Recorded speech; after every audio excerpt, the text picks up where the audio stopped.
بسم اللہ الرحمن الرحیم۔ السلام علیکم ورحمۃ اللہ وبرکاتہ۔ اللہم صلی علی سیدنا محمد وعلی آل سیدنا محمد واصحاب سیدنا محمد وبارک وسلم علیہم۔ اب حلیمہ کے یہاں برکتوں کی بارش تھی، ہر چیز میں برکت ظاہر ہو رہی تھی۔ جانور موٹے ہو گئے، دودھ میں تھن باری ہو گئے، ہر طرف برکت ہی برکت نمایاں تھی۔ رفتہ رفتہ 2 سال گزر گئے۔ آمینہ کا لال حلیمہ کا دودھ پیتا۔ حلیمہ کی ایک اونٹنی تھی، شیمہ، اس کی گود یوں میں مقتا صحرا کی کھلی فضا ہوتی اور دیہات کی سادہ زندگی۔ جسم تیزی سے بڑھا، ہاتھوں پیروں میں طاقت آ گئی اور بچہ خوب تندرست ہو گیا۔ شیر خواری کے دن پورے ہو گئے۔ اب وقت آیا کہ بچہ ماں کی گود میں جائے، اس کے گھر کی رونق بنے۔ لیکن کیا حلیمہ اس بچے کو جدا کر دیں، ایسے بچے کو جو ان کے لیے سراپا برکت تھا، مجسم رحمت تھا، باعث راحت اور موجب سعادت تھا؟ کسی طرح بھی طبیعت اسے چھوڑنے پر تیار نہ تھی۔ تمنا تھی کچھ دنوں اور ساتھ رہے کہ برکتوں کا سلسلہ تا دیر قیام رہے۔ وہ بچے کو لے کر ماں کے گھر کی طرف چلی، لیکن ارادہ تھا ان سے گزارش کرے گی بچے کو کچھ دن اور ساتھ رکھنے کی اجازت دے دیں۔ وہ آمینہ کے پاس آئی، بولی، مجھے اندیشہ ہے اگر محمد صلی اللہ علیہ وسلم ابھی سے مکہ میں رہ گیا تو ہو سکتا ہے یہاں کی آب و ہوا اسے راس نہ آئے۔ کیوں نہ آپ کچھ دن اور ہمارے یہاں رہنے دے، ذرا اور بڑا ہو جائے، ہاتھوں پیروں میں جان آ جائے، پھر آ جائے گا۔ حلیمہ آمینہ سے ضد کرتی ہے، فہیم اصرار کرتی ہے، طرح سے مناتی ہے، مکے کی آب و ہوا سے ڈراتی ہے۔ آخر کار وہ تیار ہو گئی۔ اب کیا تھا، حلیمہ کا دل باغ ہو گیا، خوشی سے آنکھیں چمک اٹھی، چہرہ دمک اٹھا اور وہ محمد صلی اللہ علیہ وسلم کو لیے ہوئے اپنے گھر آ گئی۔ محمد صلی اللہ علیہ وسلم پھر اسی صحرا میں آ گئے۔ اب پھر وہی کھلی فضا تھی، ریت کے ٹیلے تھے، چکنے پتھر تھے، وہی ساتھی اور وہی ہمجولی تھے۔ محمد صلی اللہ علیہ وسلم پھر اسی طرح پتھروں سے کھیلتے، ریت پر اچھلتے اور بچوں کے ساتھ ادھر سے ادھر دوڑتے کودتے۔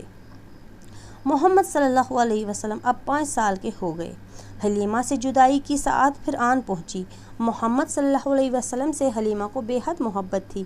وہ سچ مچ ان کی آنکھوں کی ٹھنڈک تھے، ان کے دل کا سکون تھے۔ محمد صلی اللہ علیہ وسلم کو بھی حلیمہ سے بے انتہا محبت تھی۔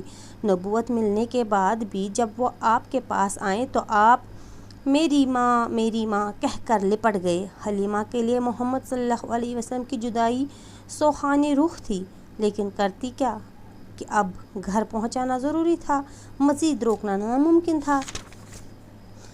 انہی دنوں ایک حادثہ بھی ہوتے رہ گیا، جس کی وجہ سے حلیمہ نے اور جلدی کی۔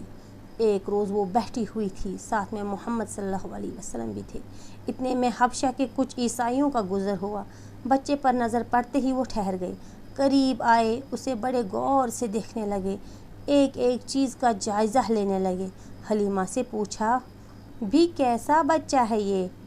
پھر وہ آپس میں کچھ اس طرح کی باتیں کرنے لگے، اس بچے کو ساتھ لے لے، اس کو اپنے جہاں لے چلیے، یقیناً یہ بچہ ایک عظیم انسان ہوگا، ہم خوب جانتے ہیں یہ کیا بنے گا۔ حلیمہ ان کا مطلب سمجھ گئی، ان کے تیور بھانپ گئی، ان کی باتوں سے گھبرا اٹھی، ڈری کہیں سچ مچ اسے چھین نہ لے۔ موقع پا کر اچانک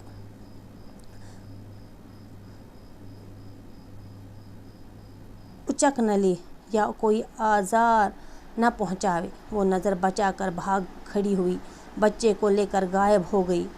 انہیں امید نہ تھی اس طرح وہ بھاگ سکیں گی اور بچے کو ان سے بچا سکے گی۔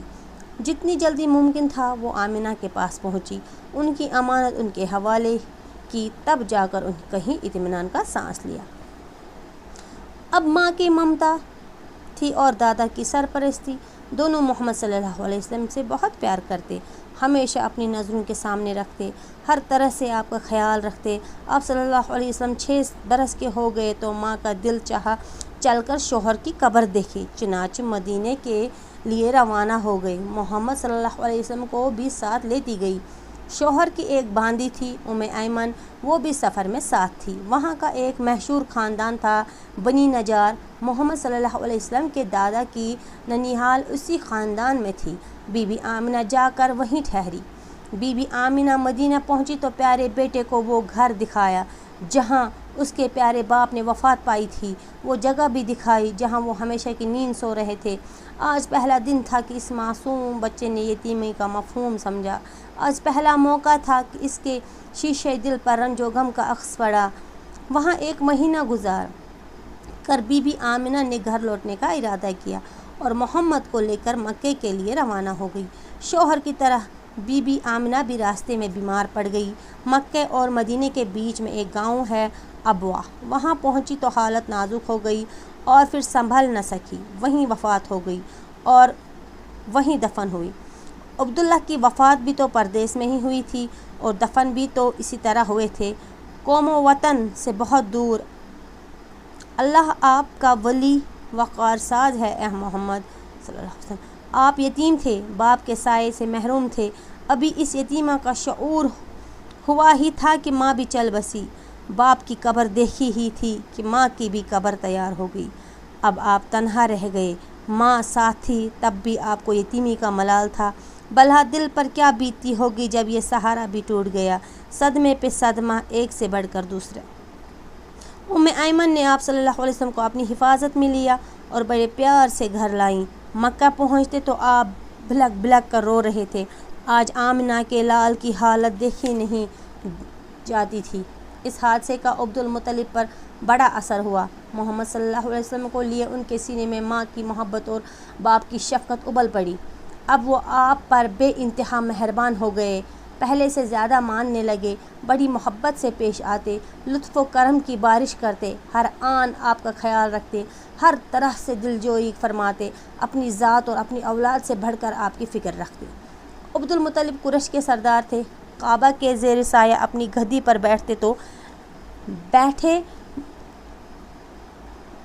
بیٹے ادب و احترام میں گدی سے ذرا دور بیٹھتے ہوتے، لیکن محمد صلی اللہ علیہ وسلم آ جاتے تو انہیں اپنے پاس بلاتے، اپنی گدی پر بٹھاتے اور پیار سے پیٹھ سہلاتے۔ لیکن افسوس، عبد المطلب بھی زیادہ دن نہ ٹھہرے۔ محمد صلی اللہ علیہ وسلم ابھی 8 سال کے ہوئے تھے کہ دادا بھی چل بسے۔ دادا کی موت پر آپ صلی اللہ علیہ وسلم کے دل کو سخت صدمہ پہنچا، ویسا ہی صدمہ جیسا اس سے پہلے ماں کی موت پر ہوا تھا۔ نہیں، دادا کا غم ماں کے غم سے بھی سوا تھا۔ اب آپ کچھ سمجھدار ہو چکے تھے، شعور بیدار ہو رہا تھا، جذبات و احساسات میں وسعت اور گہرائی آ رہی تھی، لطف و محبت کی حقیقت کو سمجھنے لگے تھے، نوازش و کرم کی قدرت و قیمت پہچاننے لگے تھے، اس لیے محرومی کا احساس بھی اتنا ہی شدید تھا، اس کے چھن جانے کا غم بھی اتنا ہی گہرا تھا۔ آنکھوں سے آنسو جاری تھے، دل درد و غم سے چور تھا، خود تڑپ رہے تھے، اوروں کو تڑپا رہے تھے، یہاں تک کہ دادا کا جسم پیارے دادا کا جسم قبر کی کھال کوٹری میں چھپ گئے اور پھر ہمیشہ کے لیے اوجھل ہو گیا۔ کرنیں ابھرتی ہے۔ الم یجد کا یتیمن فآوا ووجدک ضالا فہدا۔ محمد صلی اللہ علیہ وسلم، کیا ایسا نہیں ہے اس نے تم کو یتیم پایا تو ٹھکانہ عطا فرمایا اور راہ حق سے بے خبر پایا تو سیدھا راستہ دکھایا؟ بے شک ایسا ہی ہے۔ ماں باپ کی آنکھیں بند ہوئی تو محمد صلی اللہ علیہ وسلم اللہ کی رحمتوں سے محروم نہ ہو گئے۔ یہ اسی کا فضل و کرم تھا کہ آپ صلی اللہ علیہ وسلم کو ایسے دادا ملے جو آپ پر ماں باپ کی طرح مہربان تھے، پھر ایسے چاچا ملے جنہوں نے کبھی یتیمی کا احساس نہ ہونے دیا۔ دادا عبد المطلب کا انتقال ہوا تو ابو طالب نے آپ صلی اللہ علیہ وسلم کو اپنی پرورش میں لے لیا۔ یہ عبد المطلب کے بیٹے تھے اور اسی ماں سے تھے جس ماں سے آپ صلی اللہ علیہ وسلم کے والد عبداللہ تھے، اس طرح یہ آپ کے بالکل سگے چاچا تھے۔ دادا نے اپنی موت سے پہلے ان کو آپ کا سرپرست بنا دیا، وصیت کر گئے محمد صلی اللہ علیہ وسلم کا ہر طرح سے خیال رکھنا، ان کو خیر خواہی میں کوئی کسر نہ اٹھا رکھنا۔ عبد المطلب کی کئی بیویاں تھیں، ان بیویوں سے 10 بیٹے تھے۔ ابو طالب نہ تو بھائیوں میں سب سے بڑے تھے، نہ سب سے زیادہ مالدار، البتہ سب سے زیادہ باہم تھے، شرافت میں بھی سب سے بڑھ کر تھے، طبیعت کے بھی بہت نیک تھے۔ پھر آپ صلی اللہ علیہ وسلم کے والد عبداللہ اور وہ بالکل سگے تھے، بقیہ بھائی دوسرے بیویوں سے تھے، اس لیے کوئی تعجب کی بات نہیں اگر باپ نے یہ ذمہ داری ان پر ڈالی اور انہیں یہ وصیت کر گئے۔ عبد المطلب کی طرح ابو طالب بھی محمد صلی اللہ علیہ وسلم کو بہت مانتے، ہمیشہ کلیجے سے لگا کر رکھتے،